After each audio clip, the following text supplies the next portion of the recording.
ಬೇಸಿಗೆ ಪ್ರಾರಂಭವಾದ ಹಿನ್ನೆಲೆಯಲ್ಲಿ ಗದಗ ಜಿಲ್ಲೆಯಲ್ಲಿ ಕುಡಿಯುವ ನೀರು ಸರಬರಾಜು ಸಮರ್ಪಕ ನಿರ್ವಹಣೆಗೆ ಕ್ರಮ ವಹಿಸಬೇಕೆಂದು ಜಿಲ್ಲಾಧಿಕಾರಿ ಸಿಎನ್ ಶ್ರೀಧರ್ ತಿಳಿಸಿದರು.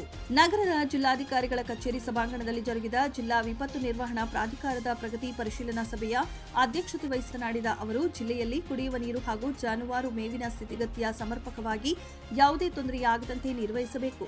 ಕುಡಿಯುವ ನೀರು, ಮೇವಿನ ಸ್ಥಿತಿಗತಿ ಸಂಬಂಧಿಸಿದಂತೆ ಯಾವುದೇ ದೂರುಗಳಿಗೆ ಆಸ್ಪದ ನೀಡದಂತೆ ಕಾರ್ಯನಿರ್ವಹಿಸಬೇಕು.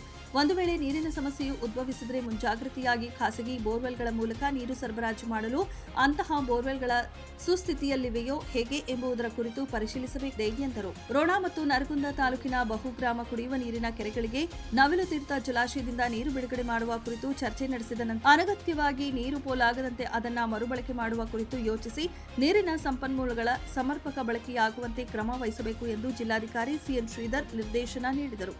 ಸಭೆಯಲ್ಲಿ ಅಪರ ಜಿಲ್ಲಾಧಿಕಾರಿ ಶ್ರೀಮತಿ ಅನ್ನಪೂರ್ಣ ಎಂ, ಉಪವಿಭಾಗಾಧಿಕಾರಿ ಗಂಗಪ್ಪ ಎಂ, ನಗರಾಭಿವೃದ್ಧಿ ಕೋಶದ ಯೋಜನಾ ನಿರ್ದೇಶಕ ಬಸವರಾಜ ಕೊಟ್ಟೂರ, ತಾಲೂಕು ಪಂಚಾಯಿತಿ ಕಾರ್ಯನಿರ್ವಹಣಾಧಿಕಾರಿಗಳು, ತಹಶೀಲ್ದಾರ್ಗಳು ಸೇರಿದಂತೆ ವಿವಿಧ ಇಲಾಖೆಯ ಅಧಿಕಾರಿಗಳು ಹಾಜರಿದ್ದರು.